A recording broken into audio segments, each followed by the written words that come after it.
Hey, folks, my guest today is Daniel Schwab. He's the founder and CEO of BrightMerge, a leading data optimization platform for local renewable energy systems or microgrids. Daniel, you ready to take us to the top?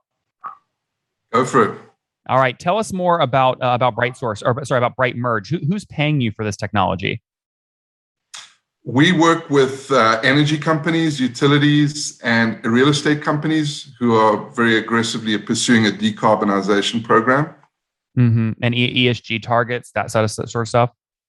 Yeah, and just capturing the value of renewable energy that is tremendous. It's one of the greatest economic opportunities of our age. And the economics are just so attractive now. It's not just about decarbonization and ESG.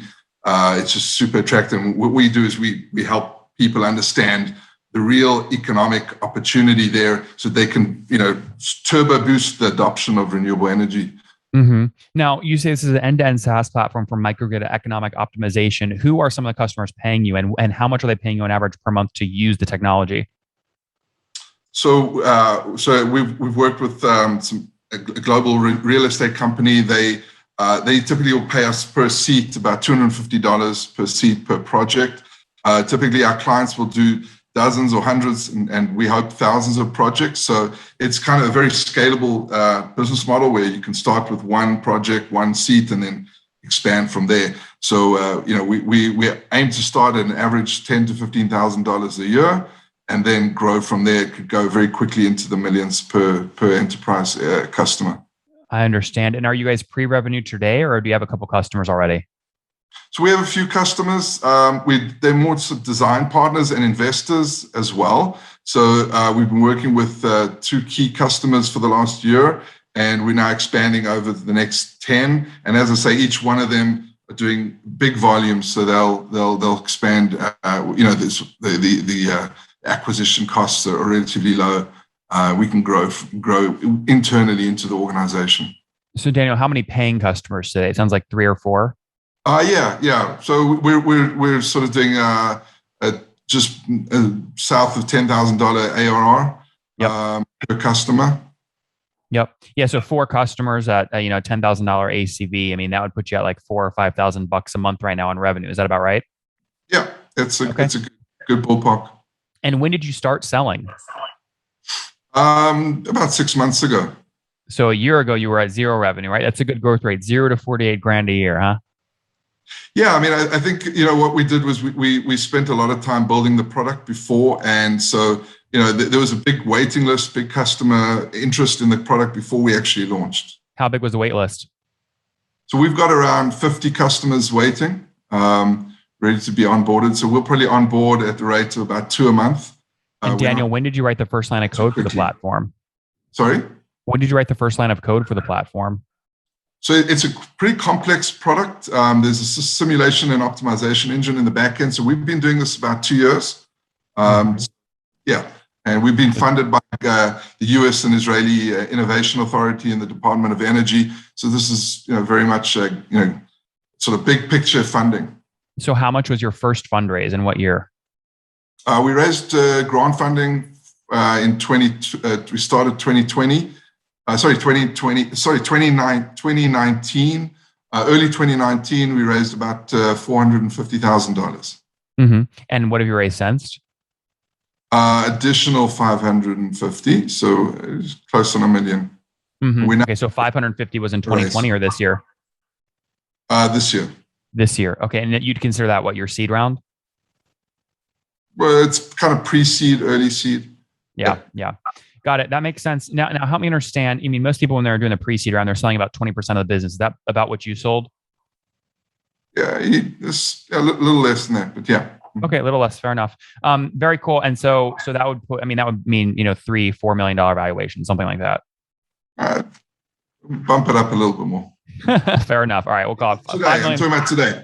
5 million valuation today. Fair enough. Yeah, we're looking at a big jump since the previous round.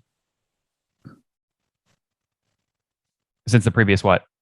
Since the previous round. So I'm saying if you look at the valuation now, it's north of that. North of 5 million. Yeah. Set by who? Is that what you believe it's worth, or did someone invest at that price?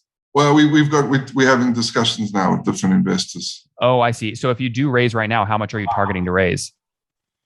We're looking to raise another $1 million now, and then early next year, probably in the round of $6 million. Mm-hmm. And why do you need $1 million today? There's a couple of features we want to get into the product so that we can scale it much quicker. So there's some heavy R&D lifting that we need to do. And if you're at above a $5 million valuation today, what was your valuation back in 2019 when you raised $450,000? Close to two to three. Two, and that was a cap on the note, right? Yeah. Yeah. Tell me more about the team today. How many folks? So we've just grown to about 8 now. We've got some data scientists, super smart algorithm developers, enterprise SaaS, really smart electrical engineering. So we have to have a really deep and integrated team of different skills. Daniel, how many engineers total? 5. 5 engineers. And what do the other 4 do or 3 do? Sales, marketing, okay. admin. What's your target? You're doing 40, $4 or $5 a month today in revenue. What do you think you can hit in 6 months? Well, I'd like to do next year total ARR $500,000. I mean, there's significant growth coming up. Mm-hmm. And how do you get there? Is it expanding the number of seats and projects on the current 4 customers, or adding brand new customers altogether? We'll do both. We'll do both. What do you think is going to be more powerful driver of your growth? I think expanding our existing customers, that'll be a much quicker ramp, because it does take the time for them to, for a customer to get comfortable with the product and see the value. It takes probably 6 months for that to happen. So, the big growth of new customers will be seen at the end of next year. How do you measure the success folks have using you to hit their ESG goals? Is there a number, tons of carbon removed from the atmosphere metric you can track through the platform or something like that? Yeah, exactly. So we'll measure it at a very hyper-local basis. So if it's an industrial zone, a commercial zone, or a community, we can do that calculation, sort of looking at a baseline, what they currently are, their energy carbon emissions, and then what it will look like once they deploy new systems. And how do you measure that? Take us into the tech a little bit. Is there a physical installation of something? No, it's a data feed. So we've got APIs connected to different systems, consumption profiles, weather data, tariff structures, the energy content. So understanding if the energy content is coal, gas, nuclear, wind, solar, that each energy production system has a different carbon profile. So you have to really understand the specific carbon profile of that particular location. Interesting. And so which of these product solutions, you've got dashboards, onboarding, feasibility reports, some other stuff. Which one right now is the number one sort of use case? Yeah, so we take people from conceptualization of the project. So they start collecting data on our platform through a questionnaire process. Then the analytics occur, and then there's dashboards. It's currently very focused on the financials, and we'll be layering on additional. Also, the reliability is becoming more and more of an issue. So it's not just about carbon and economics. There's also, how reliable is your energy? So, think about the modern world. It's critical that you have uptime 24/7, 365. That's actually not happening even in places like California, Texas, New York, and there's hurricanes, fires, earthquakes, freezing. So it's really important for the customers to understand what is their predicted reliability of energy, and they want to make sure that they have as reliable as possible, but they don't want to pay a premium, so we have to keep it optimized. Understood, Daniel. We're rooting for you on that note. Let's wrap up here with the famous 5. Number 1, what's your favorite business book? Favorite business book is Jack Welch. What's it called? The Winner. The Winner. Number 2, is there a CEO you're following or studying? I'm a big fan of Elon Musk. There's nothing that beats him. Number 3, what's your favorite online tool for building the business? We're using Slack. I think it's a great product to really keep teams going, especially in this world where we're doing a lot of remote work. Number 4, how many hours of sleep do you get every night? Well, it varies between 6 and 4. So okay, fair. And what's your situation? Married, single, kids? 7 kids, divorced. Wow, 7 kiddos. Okay, not married. And how old are you? 46. 46. Last question. Something you wish you knew when you were 20.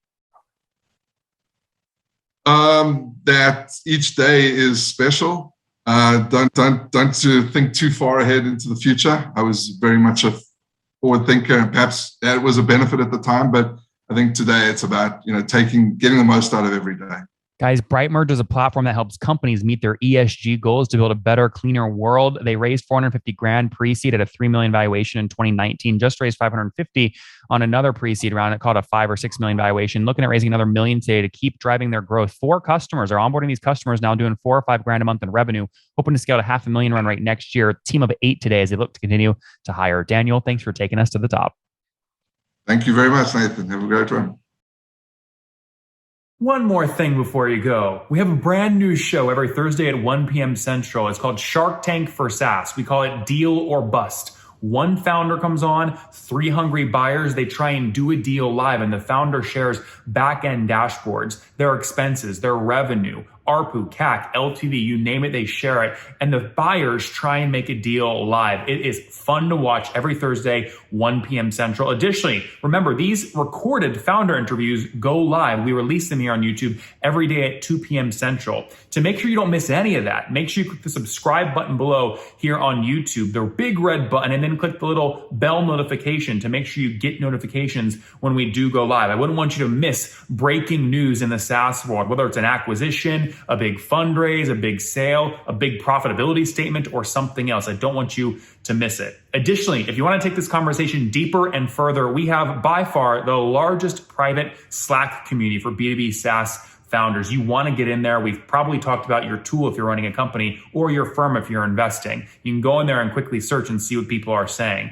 Sign up for that at nathanlatka.com/Slack. In the meantime, I'm hanging out with you here on YouTube. I'll be in the comments for the next 30 minutes. Feel free to let me know what you thought about this episode. And if you enjoyed it, click the thumbs up. We get a lot of haters that are mad at how aggressive I am on these shows, but I do it so that we can all learn. We have to counter those people. We got to push them away. Click the thumbs up below to counter them and know that I appreciate your guys' support. All right, I'll be in the comments. See ya.